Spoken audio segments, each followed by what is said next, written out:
যেটা কোন ব্রিজ? এটা হচ্ছে কোটাখোল ব্রিজ। এটা গোপালগঞ্জ জেলা এবং নড়াইল জেলার সাথে রিলেশন করার জন্য যে ব্রিজ সরকার বাংলাদেশের মাননীয় প্রধানমন্ত্রী শেখ হাসিনা আপনাদের উপহার দিচ্ছে, কোটাখোল ব্রিজ। এই ব্রিজের টোঙের উপর আমরা এখানে বসে আছি।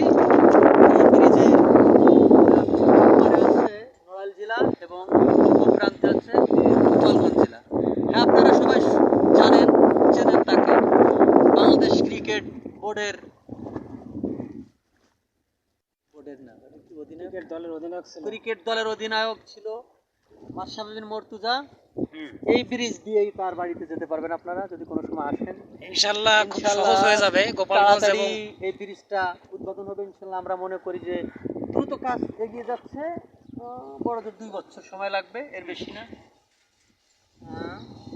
অনেক সহজ হয়ে যাবে গোপালগঞ্জ এবং নড়াইলের মধ্যে যে যোগাযোগ, এই ব্রিজটা হয়ে গেলে অনেক সহজ হয়ে যাবে এবং অনেক সুন্দর হবে এবং দুই এলাকার মানুষই অনেক উপকৃত হবে অর্থনৈতিক দিক দিয়ে, যোগাযোগের দিক দিয়ে এবং অনেক আত্মীয় আছে কিন্তু আমাদের এই দুই এলাকার মাঝে, তাই না?